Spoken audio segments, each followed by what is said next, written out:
What the answer in the delta is that the current seismic risk is sufficiently severe that we have about a 1.5% chance per year, each year, of having enough seismic damage in the delta that we will disrupt water deliveries for more than a 2-year period.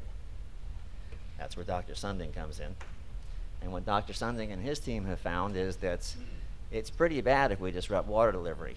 But if it gets past 2 years and we can't restore it, it goes from pretty bad to dire indeed. Then come the naysayers. The naysayers say the delta's been there for 150 years and it's never failed catastrophically in an earthquake. And this is why. This is the seismic history of the Bay Area fault systems. In the Bay Area, we have an episodic system. You get about 50 years of big earthquakes, and they use up and expel and essentially spend all the energy. And then the plate tectonics grind and they reload the faults, and then it turns on again. We've just been through 100 years of quiet following 50 years from about 1860 to 1906 that were pretty exciting. In that 50 exciting years, the levees were 3 or 4 feet tall, and the earthquake was no big deal. Now our levees are 30 to 35 feet tall, and the earthquake threat is very serious indeed.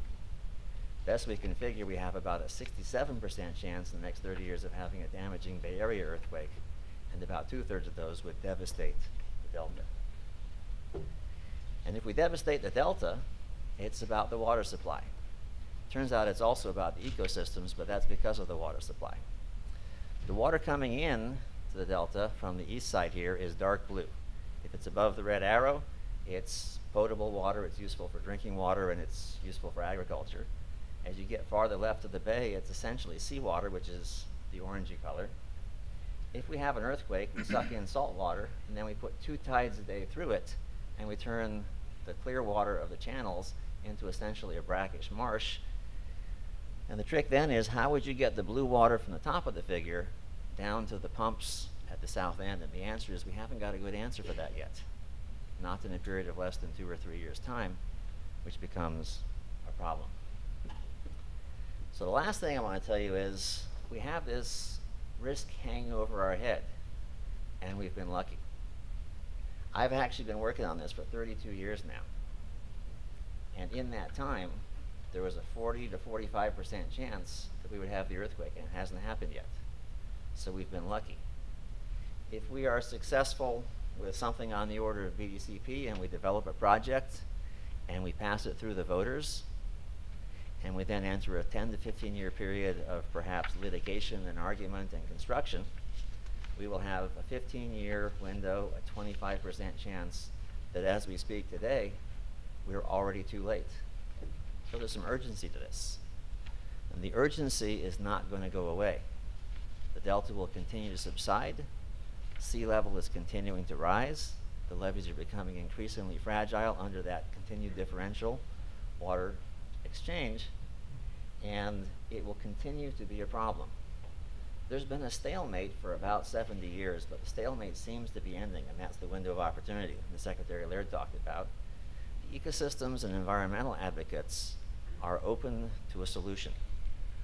They don't prefer the same kinds of solutions necessarily, but they'd rather have something done than nothing. And some of that comes back to the seismic fragility. And that was the big breakthrough from the governor's blue ribbon process.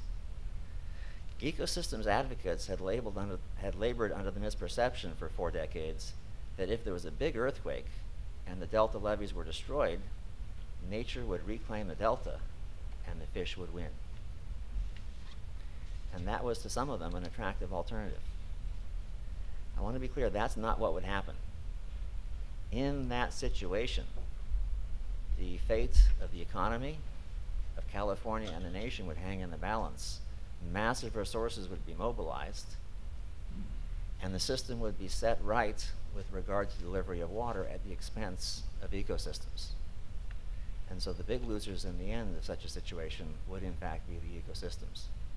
And that's a game changer. It opens a window of opportunity, but it doesn't open it very wide.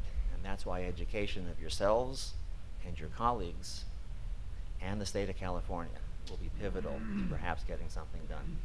Thank you.